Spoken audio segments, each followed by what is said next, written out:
হাইতির বিপক্ষে ব্রাজিলের জয়, কামব্যাকের বার্তাটা কি তবে দিয়েই দিল 5 বারের বিশ্ব চ্যাম্পিয়নরা। প্রথম ম্যাচে মরক্কোর বিপক্ষে হোঁচট খেয়ে সমালোচনার ঝড়, প্রশ্নের পাহাড়, কিন্তু দ্বিতীয় ম্যাচে হাইতির বিপক্ষে সেই ব্রাজিলকে দেখে মনে হয়েছিল ঝড় পেরিয়ে জাহাজ আবার সঠিক দিকেই এগোতে শুরু করেছে।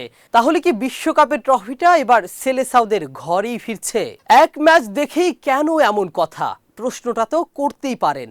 উত্তর হলো ব্রাজিলকে ব্রাজিলের মতো ফুটবল খেলতে দেখা গেছে এই ম্যাচে, যেটা মরক্কোর বিপক্ষের ম্যাচে নিখুঁত ছিল। ব্রাজিল মানেই তো শৈল্পিক ফুটবল, প্রতিপক্ষ যে দলই হোক একের পর এক আক্রমণে দিশেহারা করে রাখবে। ঠিক সেটাই যেন দেখা গেল বিশ্বকাপের দ্বিতীয় ম্যাচে হাইতির বিপক্ষে।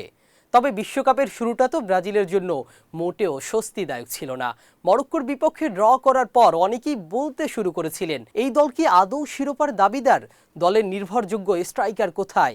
মিডফিল্ডে সৃজনশীলতা কোথায়? আর বড় ম্যাচে দায়িত্বই বা কে নেবে? ওভারফ্লো কিংবা লিকেজের ঝামেলা? ঠিক এই সমস্যার সমাধানে এসেছে স্মাইল বেবি ডায়াপার। এর সুপার অ্যাবজর্পশন টেকনোলজি এখন দেয় 30% বেশি শোষণ ক্ষমতা। কিন্তু ফুটবল তো এমনই, যেখানে একটি ম্যাচ পুরো দৃশ্যপটই বদলে দিতে পারে। হাইতির বিপক্ষে মাঠে নামার পর শুরুতে কিছুটা অস্থিরতা ছিল বটে, তবে সময় যত গড়িয়েছে ব্রাজিল যেন নিজেদের আসল রূপটা ধীরে ধীরে উন্মোচন করেছে। সবচেয়ে বড় বিষয়, দলটাকে আর বিচ্ছিন্ন কিছু তারকার সমষ্টি মনে হয়নি, বরং মনে হয়েছে একটি সংগঠিত ইউনিট, যেখানে প্রত্যেকে নিজেদের দায়িত্বটা পরিষ্কারভাবে জানে। কার কোথায় খেলতে হবে, তাদের দায়িত্বটা কি। এই ম্যাচে সবচেয়ে পজিটিভ দিক ছিল আক্রমণ ভাগের গতি। অনেকদিন ধরেই ব্রাজিলকে নিয়ে একটি অভিযোগ ছিল, তারা বল দখলে রাখে, সুযোগ তৈরি করে ঠিকই, কিন্তু শেষ মুহূর্তে গোলের দেখা পায় না। হাইতির বিপক্ষে সেই অভিযোগের উত্তরটা দিয়েছে সেলেসাওরা। মাতেউস কুনিয়া করেছেন 2টি গোল।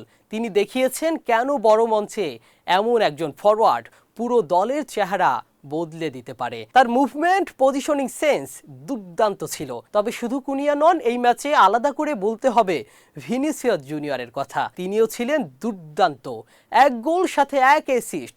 ম্যাচ সেরা পুরস্কারটাও তো তাই তার হাতেই উঠেছে।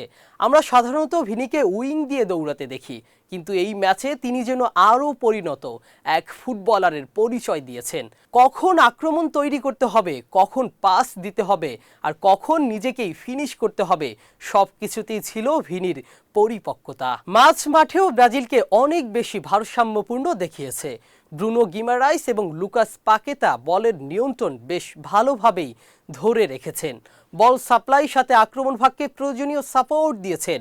যে জায়গাটার প্রথম ম্যাচে প্রশ্নবিদ্ধ ছিল, দ্বিতীয় ম্যাচে সেটাই পরিণত হয়েছে শক্তির জায়গায়। ম্যাচের পরিসংখ্যান যদি আমরা দেখি, সেখানেও স্পষ্ট ব্রাজিল পুরো ম্যাচ জুড়েই আধিপত্য ধরে রেখেছিল।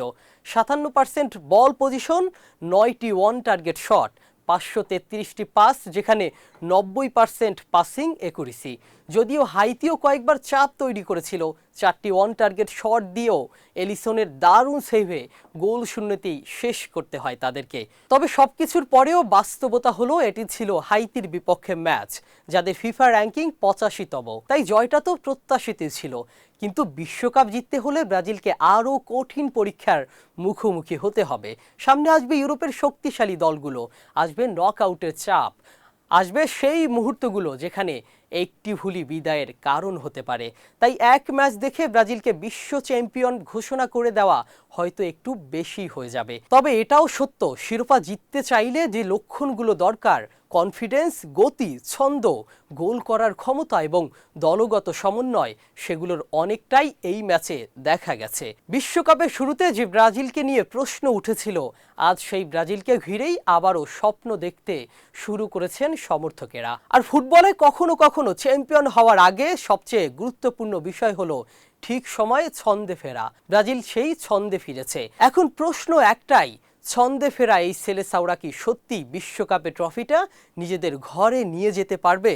24 বছর ধরে না হওয়া হেক্সার স্বপ্নটা কি এবার পূরণ হবে?